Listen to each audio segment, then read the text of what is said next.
d'émanation, etc. Donc on est vraiment dans la Kabbale. C'est pour ça qu'il faut relire les textes avec cette grille de la Kabbale. Donc il l'a choisi aussi, parce qu'il se laisse ligoter, quelque part. Imaginez-vous le sacrifice dans le sens pshat, dans le sens littéral des choses. Le mec, il se laisse ligoter quand même, il ne va pas se défendre, il va se laisser, et le mec, il arrive au couteau, vas-y papa, tu donnes mon coup. D'accord? Mais vas-y d'un coup. Hein. D'ailleurs, le Midrash, il dit comme ça, hein, il dit, ne rate pas le coup, hein, fais-le une fois, hein, parce que sinon il est plus cachère. S'il rate le coup, il souffre. Donc s'il souffre, c'est pas cachère, il ne faut pas qu'il souffre. Donc il faut faire l'égorgement, etc. C'est un truc, c'est pas possible. Donc il faut lire le texte maintenant autrement. Oui, moi, Comment? oui, mais ça me interpelle parce que je me rends compte aussi que même dans le judaïsme, il y a justement des tas de sectes. Et puis je me dis que cette histoire, elle reflète bien ça. Oui, mais c'est ce qu'on lit dans la Donc, littéralité, c'est ça le problème. C'est le parce qu'on lit le texte. ligotage, Ouais, mais là, vous voyez que je oui, vous montre autre exactement. chose.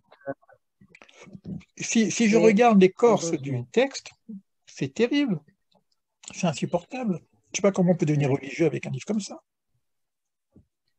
C'est pour ça oui. que on est Je te obligé, remercie si beaucoup.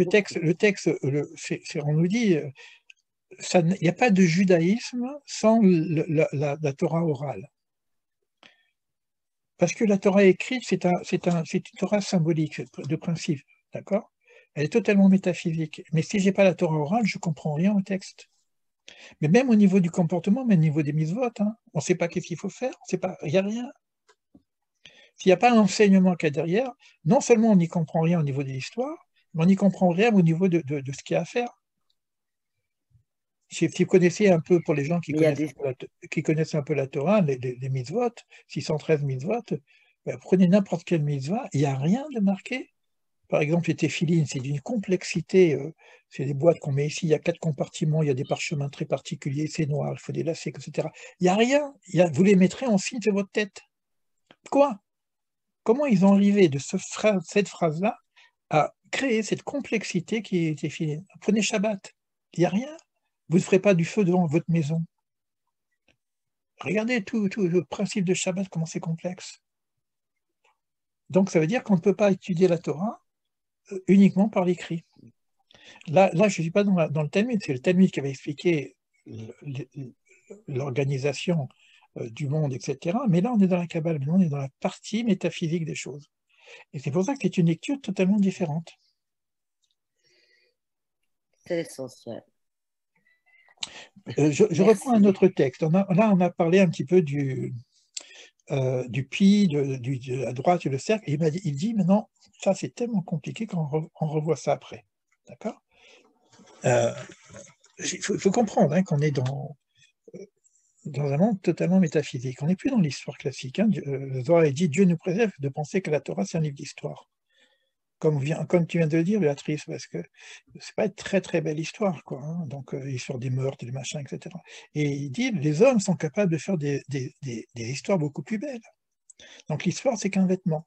Donc, il faut voir le corps, il faut voir l'âme et l'âme de l'âme.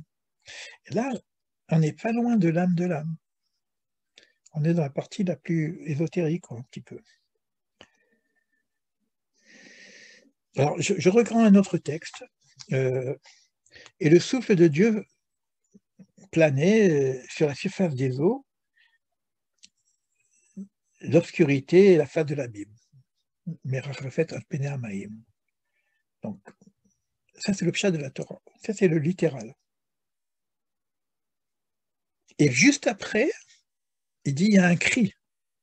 Un cri. C'est quoi ce cri? Vaillez or, et que lumière soit. Alors, de quoi on parle? Il dit c'est ce vide qui crie.